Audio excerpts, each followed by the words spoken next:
Assalamualaikum warahmatullahi wabarakatuh. Nama saya Najwa Syazwina binti Azizna dan nombor metrik saya 13DDT20F1026. Assalamualaikum warahmatullahi wabarakatuh. Nama saya Nurdiana Aisyah binti Ahmad Murad. Nombor metrik saya ialah 13DDT20F1041. Assalamualaikum warahmatullahi wabarakatuh. Dan nama saya Siti Nur Alia binti Ahmad Darmadi. Nombor metrik 13DDT20F1107. Okey, hari ini grup kami akan membentangkan tentang problem based task object oriented programming. Saya akan serahkan pembentangan pertama iaitu Siti Nur Alia. Assalamualaikum warahmatullahi wabarakatuh. Nama saya Siti Nur Alia binti Ahmad Darmadi. Grup kami membuat coding tentang net salary pekerja. Coding ini menggunakan inheritance dan mempunyai runtime exception dan juga memastikan pengguna meletakkan input information dan dapat print sebagai output. Saya akan memulakan penerangan seperti yang anda lihat. Di atas ini mempunyai superclass yang menjadi induk atau dipanggil sebagai base class group. Kami mengeluarkan superclass sebagai employee. Kemudian ini adalah untuk pengguna memasukkan dan menaik maklumat. Sistem outprint ini akan dipaparkan dalam output untuk masukkan nama. Data type yang kami guna ialah string. Sistem outprint ini pula adalah untuk pengguna masukkan employee ID. Kami menggunakan data type integer untuk ID. Kemudian, sistem outprint ini untuk masukkan job position. Data type yang digunakan ialah string. Seterusnya, sistem outprint ini untuk masukkan employee email. Data type untuk email adalah string. Seterusnya, sistem outprint untuk masukkan phone number. Data type yang digunakan untuk phone number ialah integer. Di bawah ini adalah untuk calculate employee salary mengikut jam bekerja. Sistem outprint ini menyuruh pengguna masukkan waktu jam bekerja dan data type digunakan ialah double. Dan ini adalah untuk pengiraannya, iaitu per darab 8 darab 28. Per ini dideclare sebagai worker per hour, di mana pengguna masukkan waktu jam bekerja tadi. Jadi, lepas pengguna masukkan waktu jam bekerja, sistem akan mengira employee salary mengikut kiraan selama 28 hari bekerja. Bersamaan 1 jam RM8 dan didarab ke semua sekali untuk mendapat total salary. Ia akan paparkan jumlah di output. Ini adalah contoh user untuk input dan ini adalah paparannya.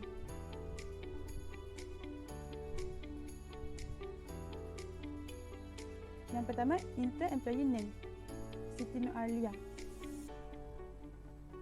Seterusnya, enter employee ID. Dan seterusnya, enter employee job position. Seterusnya, enter employee email. Seterusnya, enter employee phone number. Di sini, enter worker per hour. Apabila pengguna telah memasukkan waktu jam bekerja, pengiraan salary akan dipaparkan mengikut kiraan yang telah saya sebut tadi. Seterusnya, saya akan serahkan kepada Diana Aisyah untuk pembentangan bahagian kedua. Terima kasih Siti Nur Alia, rakan sekumpulan saya. Seterusnya, saya Nurdiana Aisyah akan menyambung pembentangan ini seperti mana yang di-highlightkan di paparan.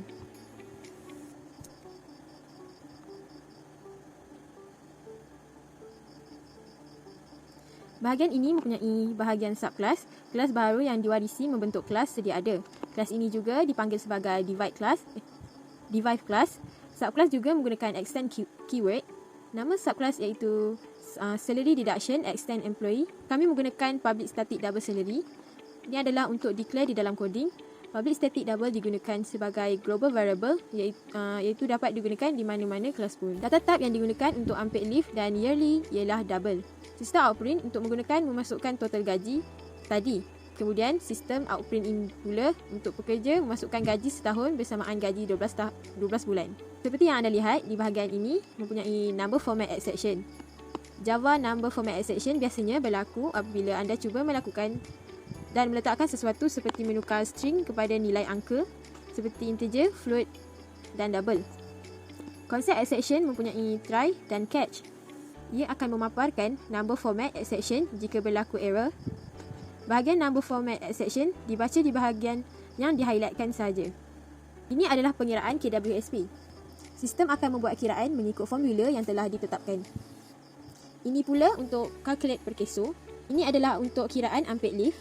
Di bahagian ini juga, grup kami meletakkan arithmetic exception. Arithmetic exception membuat kiraan dibahagikan dengan kosong. Output akan memaparkan infinity. Ini adalah untuk kiraan income tax. Ini adalah untuk calculation salary deduction. Perkara yang terlibat di dalam pengiraan ini iaitu salary, KWSP dan per keso untuk mendapatkan salary deduction. Bagi bahagian output pula, masukkan salary mengikut atas tadi. Salary ini mengikut tahun jumlah yang diterapkan dengan 12 bulan. Dia akan auto kira.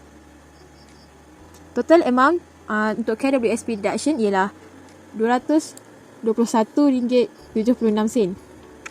Total per keso pula ialah RM35.28. Dan total unpaid leave ialah infinity. Arithmetic unpaid leave dibahagikan dengan kosong. Ini adalah contohnya. Untuk total income tax ialah RM69.68.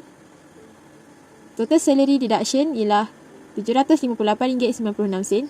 Bagi mendapatkan exception, kami membuat kesalahan seperti meletakkan huruf A. Jika user terisi selain daripada number, dia akan keluar number format exception accurate. Sistem akan auto shutdown kerana inputnya salah. Pengiraan tidak akan keluar kerana sistem sudah shutdown. Pengguna harus mengisi semula maklumat dengan betul. Itu sahaja daripada saya. Seterusnya saya akan serahkan kepada Najah Syazrina untuk membentangkan bahagian 3. Terima kasih ahli kumpulan saya, Nuriana Aisyah. Seterusnya saya akan menerangkan dan membentangkan bahagian ketiga iaitu di kawasan sinilah. Okey. Superclass main employee itu akan digunakan turun-temurun. Bahagian 3 juga mempunyai bahagian subclass. Kelas baharu yang diwarisi membentuk kelas sedia ada. Kelas ini juga dipanggil divided class. Subclass juga menggunakan extend keyword. Jadi untuk bahagian ketiga ni kami menggunakan nama kelas net salary, extend salary deduction. Extend di bahagian kedua tadilah.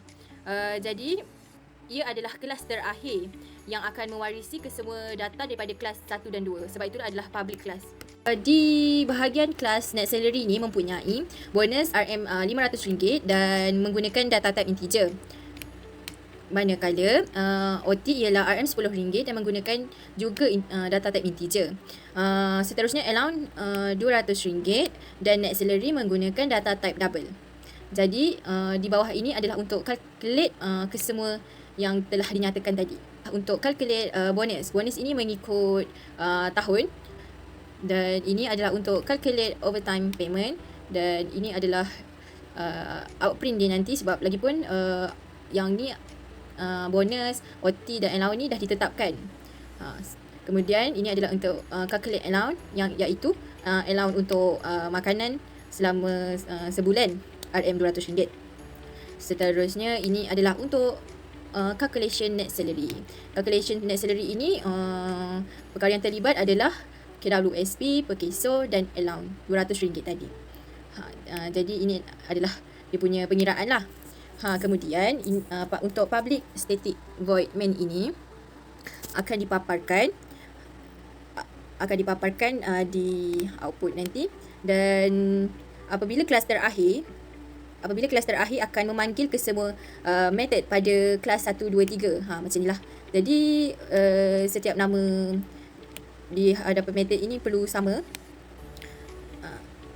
Dan saya akan menunjukkan output dia. Output dia telah dipaparkan apabila memasukkan salary di bahagian kedua tadi. Jadi inilah dia punya outputnya. Macam bonus RM500 seperti yang telah ditetapkan, overtime RM10 seperti yang telah ditetapkan, allowance RM200 juga seperti yang telah ditetapkan. Untuk total net salary pula adalah pengiraan dia yang terakhir lah, yang tadi salary tambah allowance tolak dengan KWSP tolak dengan per keso. Jadi sebulan pekerja itu akan mendapat RM1,958.96. Itu sahaja dari kumpulan saya. Sekian, terima kasih.